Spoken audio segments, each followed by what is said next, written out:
I am Jacki Labat, and I am happy to be with you today. I am an Atlanta native, born and raised in Southwest Atlanta, attended Atlanta Public Schools and moved out to North Fulton County, graduated from Roswell High School, and attended an HBCU. I graduated from Hampton University. I majored in biology, but I came back home and actually did not pursue a career in that. I became an executive assistant and a chief of staff to a number of our Fortune 500 corporate executives, and my most all-time favorite job was chief of staff and executive assistant to Coretta Scott King.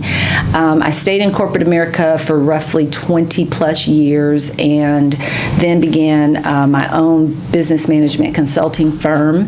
And when I married my current husband 14 years ago, I sort of accidentally, on purpose, stumbled into a life of public service because I was really working a lot of hours in corporate America, and I was sort of, as a blended family, the primary caregiver for my two kids, if that makes sense. So together we were advancing our family, but I saw my career as my own. But there was a huge responsibility for me as the wife of the chief, which I did not really understand, but getting to know his employees, getting to know other city departments and elected officials, it became very clear that I was sort of a role model and there was an expectation of me. So I began working with our youth, I began working with our seniors, and I just fell in love with it. So when this opportunity presented itself to run for political office, I paused because I'm not so much a politician as I am a public servant. And for me, it's been a calling. I think Atlanta's at a pivotal juncture that we need fresh, new leadership. I love that this is a nonpartisan position because living all over Atlanta, having grown up in Roswell, and having connections across all 12 districts of the city, I have genuine relationships with people on both sides of the aisle and in the middle and from all walks of life, and I really want to represent everyone. I do feel as though crime and public safety is the number one factor in talking to folks. Affordable housing comes in a close second, and near and dear to my heart is youth engagement, and my 4 E's are education, empowerment, engagement, and employment, because I think Atlanta Public Schools and all school systems really are going to have their hands full getting our kids back on track post-COVID with the learning loss. So I want to have programs, resources, and all that we can as a city and as elected officials calling on our corporate business partners and everyone to help bridge that gap. So that's my story. I am here. I feel like I am the best candidate, and I look forward to the opportunity to serve. As I think I mentioned to y'all, my mom passed at an early age of 50. And I won't say how far beyond that I am, but I'm beyond that. So I don't want to go negative on a campaign, but in terms of, I did not know my opponent prior to running for office. And so in doing research and my team doing research, I have learned that she's essentially a career candidate. And I just think that what separates me is that I'm coming to the table with integrity, independence, and intentionality.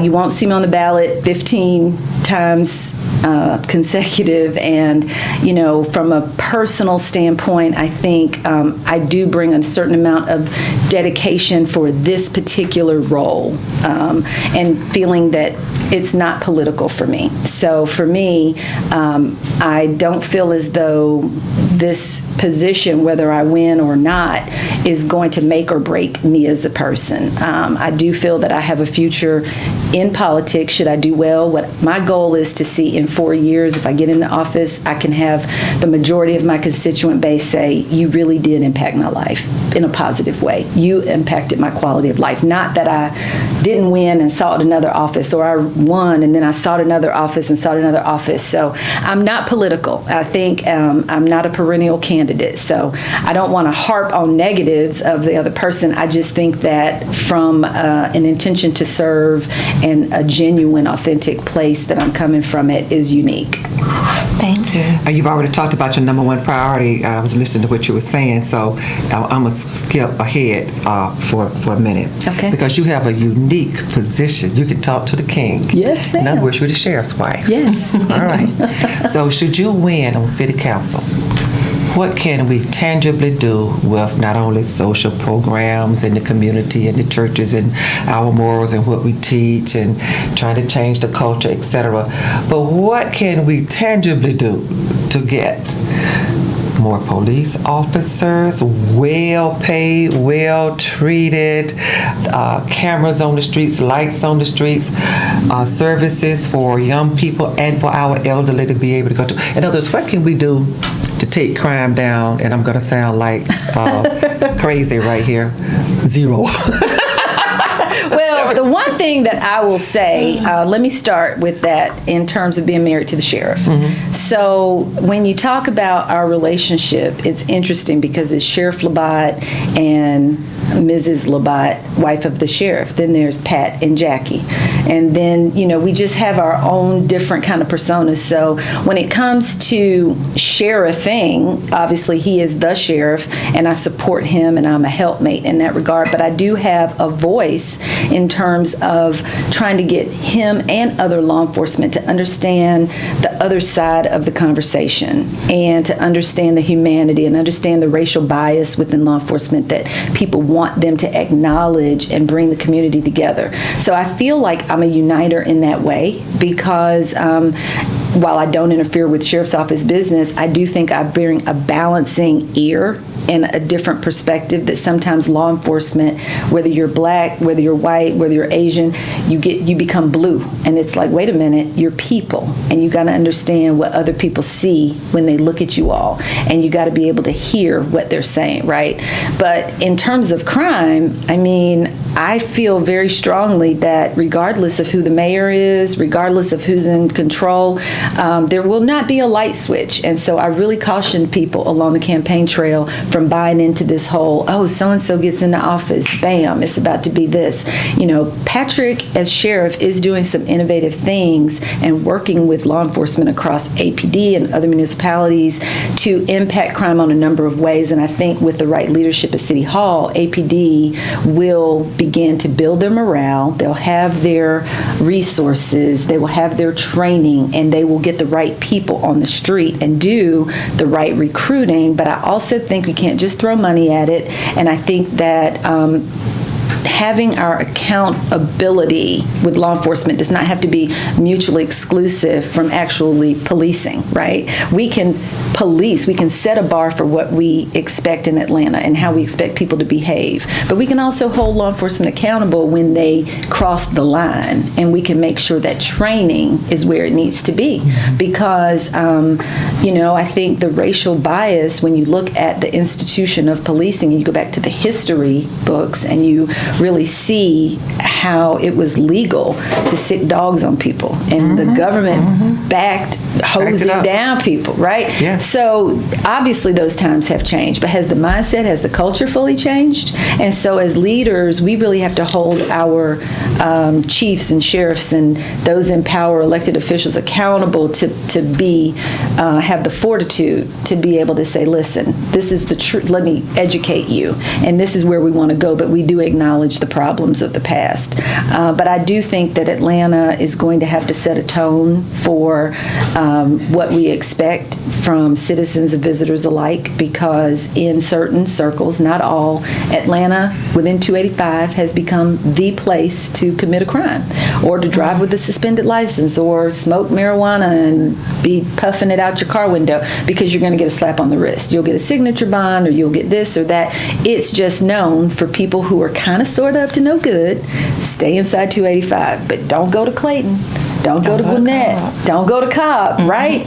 And so you don't want it to become a police state, but you definitely want it to be a state of play where people know you mean business, right? Yes. And people feel safe and people feel secure, because safety is a personal feeling and it's a state of mind. And I think you just have to hear that tone and see that set on a regular basis to begin to feel it. And I think we've sort of lost sight of that. I'm not blaming any one person. I think COVID has been a factor. People are unnerved. I'm so grateful my kids are out of the house, because if my kids had to be on a Zoom on the honor system, and I had demanding bosses when I was in corporate America, I know I would have been on a Zoom, demanded to be on camera, or they'd have brought me back to the office within however many weeks, because those are the kinds of jobs I held. And my poor sons wouldn't have learned a thing. And I say that to say, honestly, some of our kids they have a learning loss gap, and it's going to take all of us to kind of, and we don't want them to migrate to those things on the street. So I think we have to work together on that. Thank you for that answer. You're not running for sheriff. We have a sheriff. That's right. For city council. That's right. Thank you for that comprehensive answer. Absolutely. Yes. Thank you. We appreciate it. So Atlanta has a big traffic problem. Yes. So explain to us what the Atlanta DOT is, the Department of Transportation, and what you will and can do to help alleviate traffic in Atlanta. Well, and this is where I think Atlanta could do some things a little bit differently. We don't always need to add a committee or add a department for every facet. There are a lot of things that either the county or the state or other agencies are doing that it doesn't require a full-blown unit within the city to tackle that same thing, because a lot of times relationships aren't where they need to be, so you don't have the coordination of efforts. But if you have the relationships in the first place, maybe you don't need to have your own full-blown agency, right? With respect to traffic, I think we do have to work with the state, and I think we have to work with our partners, because people will call in about potholes, they'll call in about this road, and 9 times out of 10 it's a state road. Yeah. And people have no idea. Parts of Cascade, I believe, are state, parts of Peachtree. And so, but they assume because it's in Atlanta, they want somebody on Atlanta to fix it. Right. Now, I may not be able to fix it, but if I have positive working relationships across municipalities, across the state, I should be in a position to affect the change, even if it doesn't fall within my purview.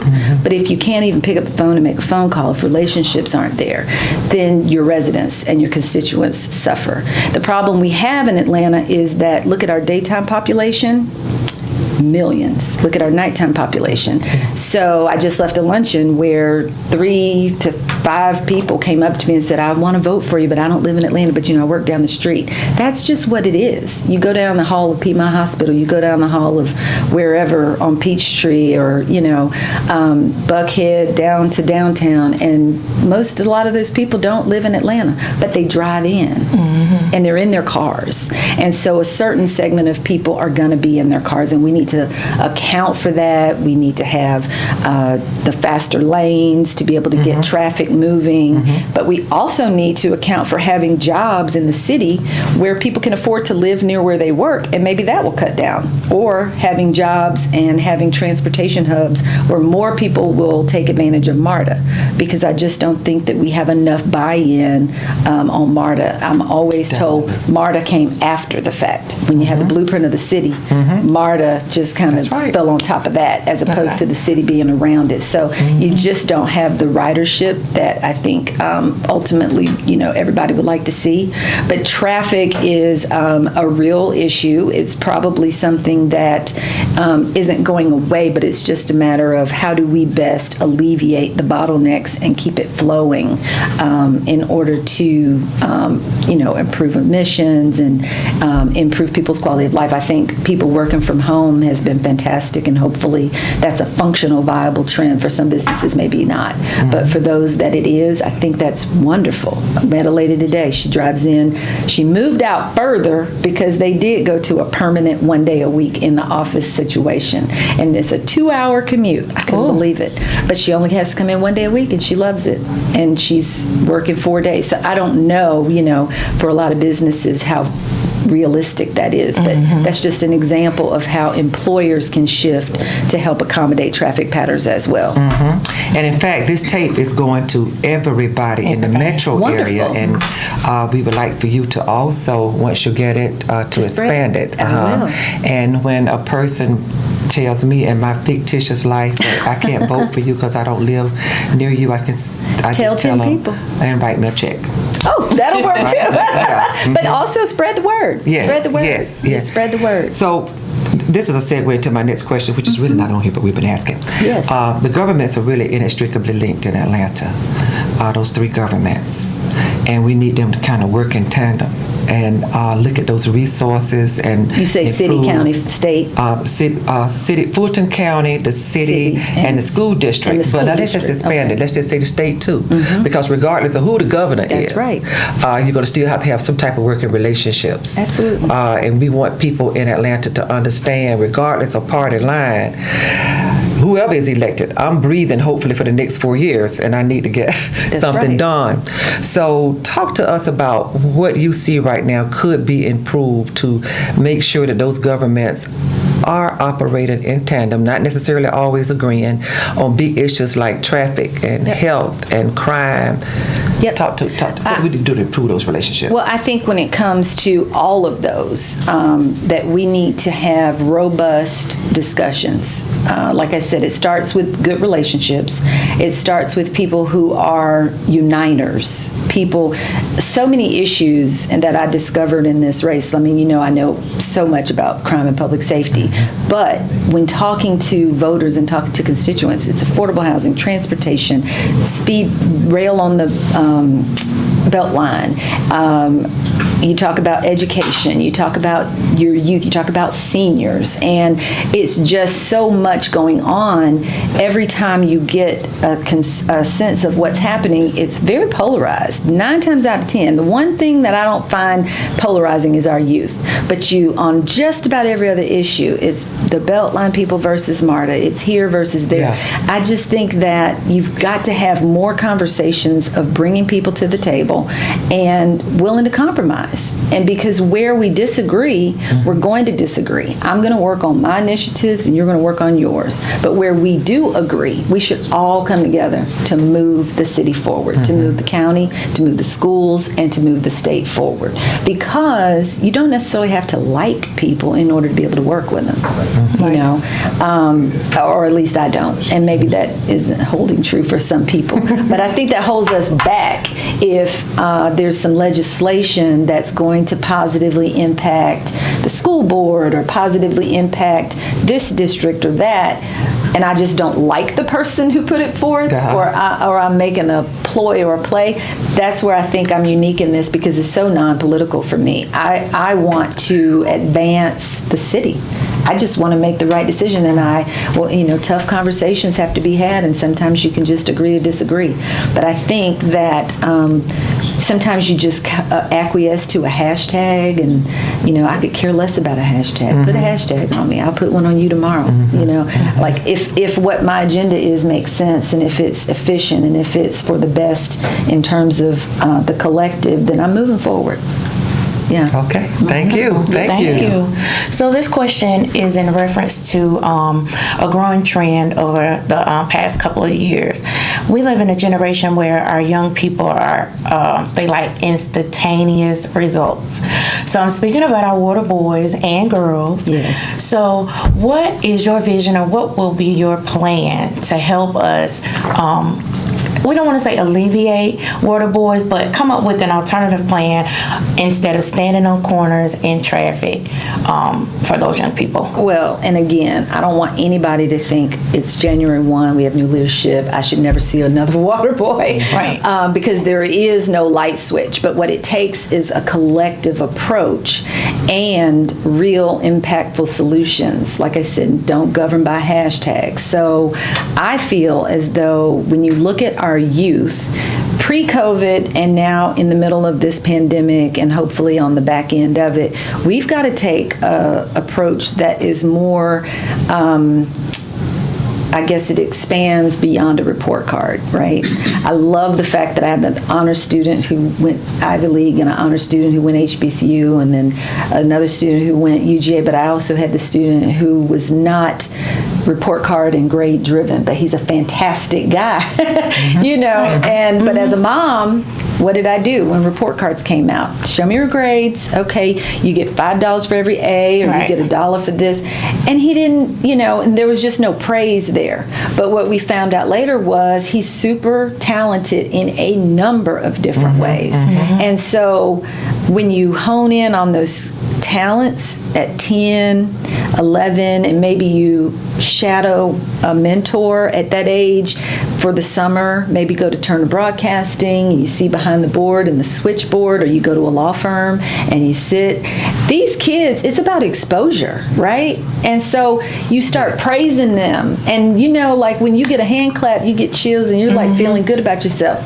These kids should not have to have a honors roll dean's list to get a hand clap in school. Like, what else is it about you that's great? And so building their self-esteem, and I feel really personal about this because our youngest son, I was hard on him. And he is magnificent. He's innovative. He's got an entrepreneurial spirit. But he was not going to score, the 1600 on the SAT. And right. And so it's just really on my heart to really dive in and have vocational, apprenticeship, hands-on, tangible things. The days of getting a job and staying there 30 years and retiring, getting a pension are really just not very common. Somebody else's industry at that. Yeah. Correct. All right. And so they are instantaneous, but how do you satiate that, right? You don't want them in the street. Right. I mean, I don't want to kill their spirit. Know a young lady who does hair. She does candles, and she's on Instagram, and she's not even 25 yet, and she's doing great. But at the end of the day, she wasn't even sure what an LLC was.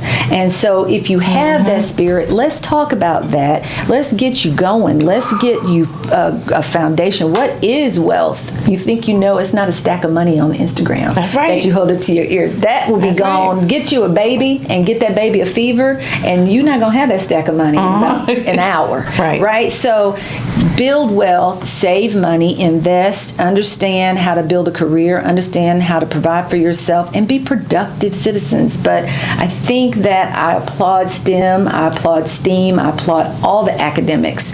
And I tell my son, I still think you should go back and get your degree because your sister is going to be your boss, because you have to be able to climb that ladder if that's your path. But as an entrepreneur, there's a pathway as well. I just think we have to tap into that for our kids so that they have alternatives and it's meaningful. We have centers. We call on the business community. They got millions of dollars to build something. Okay, Arthur Blank, I'm going to be calling you, Arthur Blank. Like, we need this for our kids as well because we need them to have a hub and they need resources. Right. Technology and what's keeping you apart from your peers in school, right, on COVID. We're going to help you. Tutoring, all that. So President Robinson, she's not running for sheriff, right? No. She's not running for school board either. No. She running for city council? But see, we got to be partners. Yes. It's going to take all of us. All of them. And be relational. It's going to take all of us. You know that we are not endorsing. We need for the public to understand that because we want everybody to take what you hear here in these interviews that we may not normally hear on regular network. We're not making any money out of this either. We're just doing a service, right? And you have a great setup here not to be making any money out of it. Well, he didn't ask me to do a commercial, and this is the cost of Vexiom. And great. Vexiom is a company that we love that services the community, Vexiom. And he didn't pay me to say that, but I just had to say it. I feel, I better not say how I feel. I'm getting chills. I think the air conditioner could be hurt. I don't know. But anyway. It's a breath of fresh He says we have 1 minute. One minute. Okay. So in 1 minute, you tell the public anything that you want them to know in closing. Okay. So am I here? Right. I'm here. I want you to know that for me, this is about public service. This is a calling. For me, it's about partnerships. I know that it's city council, and it's a vast array of duties. I think you can count on me to be accessible. I think you'll be pleasantly surprised at my transparency, my independence, and like I said, my integrity and my intentionality about serving in this role.